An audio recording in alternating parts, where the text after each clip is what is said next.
Breaking news చూస్తున్నాం. Telangana CM Revanth Reddy ఢిల్లీలో పర్యటిస్తున్నారు. ఇవాళ US India strategic partnership forum సమావేశంలో ఆయన పాల్గొనున్నారు. ఇక డిసెంబర్ 8, 9 తారీఖున రైజింగ్ ఇండియాలో భాగంగా రాజధాని హైదరాబాద్ లో ఇండో యుఎస్ సమిట్ నిర్వహిస్తున్నారు. ఈ సమిట్ కు వచ్చే వివిధ కంపెనీల ప్రతినిధులతో సీఎం రేవంత్ భేటీ అయ్యి వారిని తెలంగాణకు ఆహ్వానించనున్నారు.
ఇక హైదరాబాద్ జూబ్లీహిల్స్ ఉప ఎన్నిక జరిగిన అనంతరం మొదటిసారి ఢిల్లీకి వెళ్లిన సీఎం రేవంత్ పార్టీ అధిష్టానం పెద్దలతో భేటీ అవుతారా లేదా అనేది ఉత్కంఠగా మారింది. అలాగే తెలంగాణ రాష్ట్రంలో తాజాగా నెలకొన్న రాజకీయ పరిస్థితులు, గత కొన్ని రోజులుగా వాయిదా పడుతూ వస్తున్న స్థానిక సంస్థల ఎన్నికలు, పార్టీ అంతర్గత నిర్మాణంలో భాగంగా డీసీసీల నియామకం విషయంలో ఆల్ ఇండియా కాంగ్రెస్ కమిటీ నేతలతో సమావేశమై చర్చిస్తారా లేదా అనేది తెలియాల్సి ఉంది. ఇక ప్రస్తుతం జూబ్లీహిల్స్ ఉప ఎన్నికలో మెజార్టీ ఎగ్జిట్ పోల్స్ వేసిన అంచనాలు పార్టీకి అనుకూలంగా ఉన్న నేపథ్యంలో సీఎం రేవంత్ రెడ్డి ఢిల్లీ పర్యటన ఇప్పుడు రాష్ట్ర రాజకీయాల్లో ప్రాధాన్యత సంతరించుకుంది. ఇక దీనిపై మరింత సమాచారాన్ని మా ప్రతినిధి హరీష్ లైవ్ ద్వారా అందిస్తారు. హరీష్, వెన్నెల సీఎం రేవంత్ రెడ్డి ఢిల్లీలో పర్యటిస్తున్నారు. ఆయన నిన్న రాత్రి ఢిల్లీకి చేరుకున్నారు. ఈరోజు సంబంధించి కూడా యుఎస్ ఇండియా పార్ట్నర్షిప్ ఫోరం సమావేశంలో కూడా సీఎం రేవంత్ రెడ్డి పాల్గొంటున్నారు. ఇక మధ్యాహ్నం తర్వాత ఇక కాంగ్రెస్ పార్టీ అధిష్టాన పెద్దలను కలిసే అవకాశం ఉంది. ఇక ఈ ఫోరం సమావేశం ముగిసిన తర్వాత వివిధ కంపెనీలకు సంబంధించి దేశ విదేశాలకు సంబంధించి కూడా ఏదైతే ప్రతినిధులు ఈ సమావేశానికి హాజరయ్యారు వాళ్ళతో ఇంటరాక్ట్ అవ్వబోతున్న నేపథ్యం ఉంది. ఎందుకంటే వచ్చే నెల డిసెంబర్ 8, 9 తేదీకి సంబంధించి కూడా హైదరాబాద్లో గ్లోబల్ సమ్మిట్ నిర్వహించబోతా ఉన్నారు. ఈ సమ్మిట్కి సంబంధించి కూడా ఇక విదేశీ ఏదైతే ఆ ప్రతినిధులకు సంబంధించి కూడా ఆహ్వానించబోతున్న ఆ పరిస్థితి అయితే ఉన్నది. మొత్తంగా ప్రజాపాలన విజయోత్సవాల పేరుతో కూడా పెద్ద ఎత్తున సంబరాలు నిర్వహించేందుకు రాష్ట్ర ప్రభుత్వం సన్నిద్ధమైంది. ఇక దాంతో పాటుగా అగ్రనేత సోనియా గాంధీ జన్మదినం సందర్భంగా కూడా ఈ గ్లోబల్ సమ్మిట్ నిర్వహించబోతున్నారు. తెలంగాణ రైజింగ్ 2025 పేరుతో ఈ సమ్మిట్ను నిర్వహించినారు. ఫ్యూచర్ సిటీలో దాదాపుగా 100 ఎకరాలకు సంబంధించి కూడా ఈ సమ్మిట్ను నిర్వహించబోతున్న నేపథ్యం ఉన్నది. కాబట్టి ఇక విదేశీ పెట్టుబడులు ఆకర్షితంగా ఇక తెలంగాణకి విదేశీ పెట్టుబడులు తీసుకొచ్చే విధంగా కూడా ఈ సమ్మిట్ను నిర్వహించబోతున్నారు. ఇక ఈ రోజుకు సంబంధించి కూడా యుఎస్ ఇండియా ఫోరం సమావేశంకు సంబంధించి కూడా ప్రతినిధులను ఈ ఏదైతే తెలంగాణలో జరిగే సమ్మిట్కి సంబంధించి కూడా ఆహ్వానించబోతున్న నేపథ్యం అయితే కనిపిస్తూ ఉంది. మొత్తంగా ఈ గతంలో కూడా అంటే గత ఏప్రిల్ నెలలో కూడా ఇదైతే HICC హోటల్లో గ్లోబల్ సమ్మిట్ నిర్వహించారు. విదేశీ పెట్టుబడులు ఆకర్షితంగా కూడా సమ్మిట్ను నిర్వహించారు. అక్కడ సంబంధించి కూడా అప్పుడు అగ్రనేత రాహుల్ గాంధీ కూడా హాజరయ్యారు. ఇంకా ఇప్పుడు సంబంధించి కూడా మరోసారి ప్రజాపాలన విజయోత్సవాలు కావచ్చు, రైజింగ్ తెలంగాణ పేరుతో మరో సమ్మిట్ను నిర్వహించబోతున్నారు. పెద్ద ఎత్తున ఈ సమ్మిట్ను నిర్వహించబోతున్నారు. దీంట్లో ఫ్యూచర్ సిటీ అలాగే కొత్త పాలసీలకు సంబంధించి కూడా రాష్ట్ర ప్రభుత్వం ఆకర్షించే విధంగా కూడా ప్రముఖ పారిశ్రామికవేత్తలు వచ్చే విధంగా కూడా ఈ సమ్మిట్ను నిర్వహించబోతున్న నేపథ్యం అయితే కనిపిస్తూ ఉంది. దాదాపుగా ఈ సదస్సుకు సంబంధించి కూడా 500 కంపెనీలకు సంబంధించి కూడా ప్రతినిధులను ఆహ్వానించబోతున్నారు. ఇక దీంతో పాటుగా Bharat future city, Musi river project, regional ring రోడ్తో పాటుగా ఫార్మా ఇతర రంగాలకు సంబంధించిన పెట్టుబడులే లక్ష్యంగా ఈ సమ్మిట్ నిర్వహించబోతున్న నేపథ్యం ఉంది.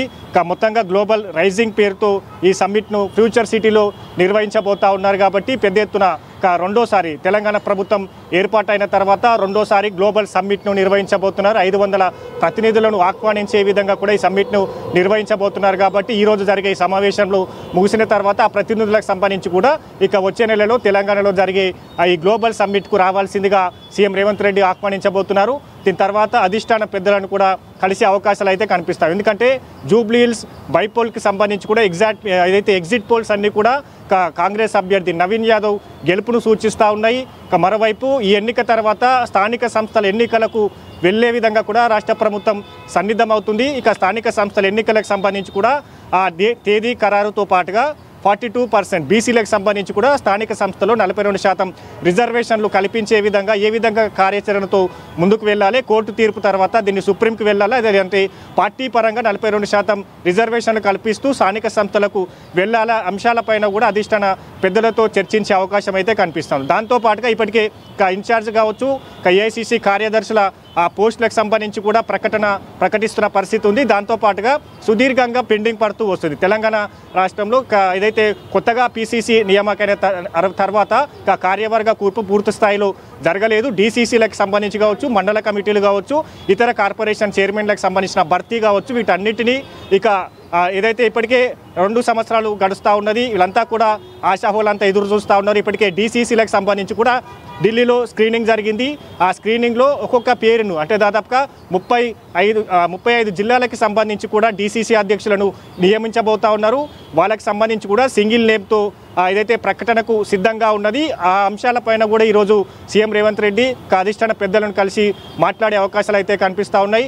దాంతోపాటుగా పార్టీకి సంబంధించిన సంస్థాగత నిర్మాణం కావచ్చు, మిగతా సంబంధించిన స్థానిక సంస్థల ఎన్నికలు, పార్టీకి సంబంధించి కూడా సంస్థాగత నిర్మాణం, DCC అధ్యక్షులతో పాటుగా ఇతర కమిటీలకు సంబంధించిన పోస్టులు కావచ్చు, ఇక మొత్తంగా ఈ అంశాలపైన కూడా చర్చించే అవకాశం అయితే కనిపిస్తుంది. మెయిన్గా గ్లోబల్ సమ్మిట్కి సంబంధించి కూడా విదేశీ పెట్టుబడులే ఆకర్షితంగా ఇప్పుడు రాష్ట్ర ప్రభుత్వం ముందుకు వెళ్తుంది. ఫ్యూచర్ సిటీ, హెల్త్ సిటీతో పాటుగా మూసీ రివర్ ఫ్రంట్ ప్రాజెక్టుతో పాటుగా ఇతర ఏదైతే ఫార్మా సిటీ, వీటన్నిటికీ సంబంధించి కూడా పెట్టుబడులే లక్ష్యంగా విదేశీ కంపెనీలను ఆహ్వానించాలి. ఇక్కడ సంబంధించి ఏదైతే వెదర్ కావచ్చు, వాతావరణ పరిస్థితులు కావచ్చు, ఇక్కడ ఉన్న అన్ని అంశాలకు సంబంధించి కూడా విదేశీ పెట్టుబడులకు ప్రతినిధులకు ఈరోజు అన్ని అంశాలపైన చర్చించి వాళ్ళను రావాల్సిందే కూడా ఆహ్వానించబోతున్న నేపథ్యం అయితే కనిపిస్తూ ఉన్నది. మొత్తంగా జూబ్లీ హిల్స్ బైపోల్ తర్వాత సీఎం రేవంత్ రెడ్డి ఢిల్లీ టూర్ ఒక ఆసక్తిని క్రియేట్ చేస్తుందని చెప్పొచ్చు. ఎందుకంటే ఒకవైపు స్థానిక సంస్థల ఎన్నికలకు సంబంధించి కూడా కోర్టులో ఆ పెండింగ్ ఏదైతే పిటిషన్కి సంబంధించి కూడా పెండింగ్లో ఉన్నది,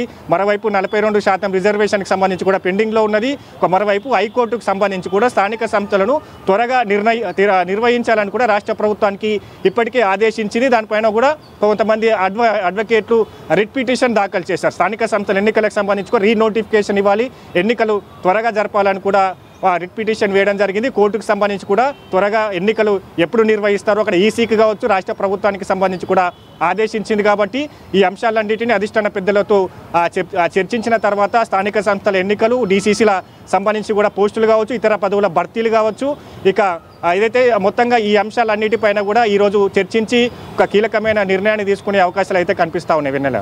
రైట్, థ్యాంక్ యూ హరీష్.